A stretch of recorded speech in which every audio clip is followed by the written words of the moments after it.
પરીક્ષા હોલ જ્યાં વિદ્યાર્થી પોતાના ભવિષ્ય માટે પેપર લખતો હશે, પરંતુ અમદાવાદની એલડી એન્જિનિયરિંગ કોલેજમાં પરીક્ષા દરમિયાન જે બન્યું તેને શિક્ષણ વ્યવસ્થા સામે ગંભીર સવાલ ઉભા કર્યા।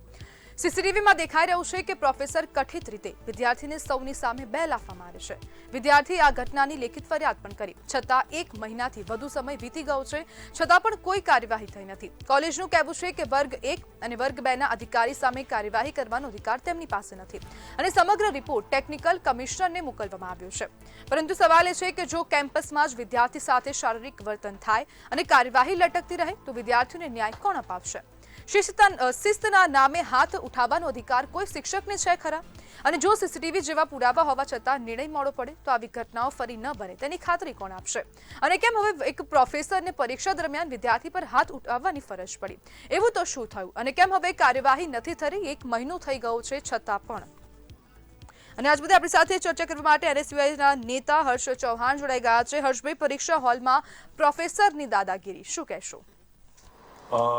સૌ પ્રથમ તો આ એક પ્રોફેસરની એક દાદાગીરી કહેવાય, કેમ કે વિદ્યાર્થી પરીક્ષા હોલમાં છે, વિદ્યાર્થી પોતાની પરીક્ષા આપી રહ્યો છે અને અમને જાણવા મુજબ કોઈક આન્સર શીટ બાબતેની કોઈ વાતચીત હતી જેમાં સાહેબ અને વિદ્યાર્થી વચ્ચે સંવાદ થયો હતો અને વિદ્યાર્થી નીકળતી વખતે સાહેબ દ્વારા એને જે પ્રમાણે તમામ વિદ્યાર્થીઓ વચ્ચે જે પરીક્ષા ખંડમાં બેઠા હતા તેના વચ્ચે જે એને 2 ઝાપટ મારવામાં આવી, તે ઘટના એ ખૂબ જ નિંદનીય ઘટના છે। કેમ કે તમામ વિદ્યાર્થીઓ વચ્ચે મારવામાં આવી એટલે વિદ્યાર્થીને પણ કોઈ પ્રકારે એક અંદરથી એવું થયું હોય કે બધાની વચ્ચે કોઈક આપણે આપણું જે હોય એવું ફિલિંગ પણ આવી હોય। બીજું, પ્રોફેસરને માર્યા બાદ વિદ્યાર્થીએ ફરિયાદ કરતા 2 જૂન બાદ આજ મહિનો થવા માટે આવ્યો, હજુ પણ એલડી ઇન્સ્ટિટ્યૂટ તરફથી હજુ કોઈ પણ પ્રકારની કોઈ ચોકસાઈ ભરું કોઈ હજુ જવાબ આપવામાં નથી આવ્યો અને અમારી દ્વારા અમે જાણ કરતા અમને એવું કહેવામાં આવ્યું કે વર્ગ 1-2 ના અધિકારી છે એટલે અમે કોલેજ તરફથી અમે કોઈ એમના ઉપર પગલાં લઈ ના શકીએ। આની માટે અમે ટેકનિકલ શિક્ષણ અધિકારી છે જે એમને અમે રજૂઆત કરી છે અને આ રજૂઆત કર્યા એનએસયુઆઈ ને આ સમગ્ર ઘટનાની જાણ ક્યારે થઈ? હા, એનએસયુઆઈ ને આ સમગ્ર ઘટનાની જાણ ક્યારે થઈ? અમને આ ઘટનાની જાણ અમને 2 દિવસ પહેલા થઈ।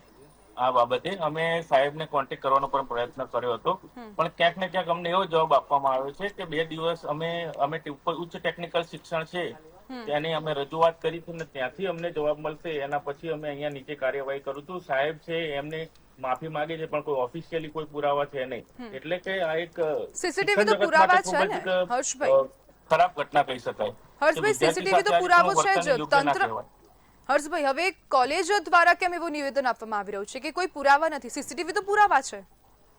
સીસીટીવી પુરાવા છે પણ કોલેજ એ આ ઘટનાને એટલું લાઇટલી લે છે કે આ ઘટના કોલેજ માટે સામાન્ય ઘટના હોય એ રીતનું કોલેજ તરફથી વર્તન કરવામાં આવી રહ્યું છે। આ પ્રકારની ઘટના કદાચ રિવર્સ ઘટના બન્યું હોત, આ જ પ્રકારનું વર્તન શાયદ કોઈ વિદ્યાર્થી દ્વારા પ્રોફેસર ઉપર કરવામાં આવ્યું હોત તો હાલ એ વિદ્યાર્થીની ઉપર મોટા એક્શનો લઈને એના એડમિશન રદ કરી દીધા હોય, તે પ્રકારનું વર્તન કરી નાખ્યું હોય, પણ કોલેજ દ્વારા કોઈ પણ પ્રોફેસર ઉપર તેને કોઈ કાર્યવાહી કરવી, નોટિસ આપવા સુધીની પણ કોઈ કાર્યવાહી કરવામાં આવી નથી। ફક્ત એક લેટરબાજી કરવામાં આવી છે ને લેટર દ્વારા સમગ્ર મુદ્દાને શાંત કરી દેવાનો પ્રયત્ન કરવામાં આવે છે, પણ આ બાબતે હજુ પણ અમે ટેકનિકલ શિક્ષણને પણ અમે રજૂઆત કરવાના છે કે આ બાબતે જલ્દીમાં જલ્દી નિર્ણય લેવામાં આવે અને વિદ્યાર્થીને ન્યાય આપવામાં આવે। જી બિલકુલ હર્ષભાઈ, જોડાવા બદલ આપનો આભાર।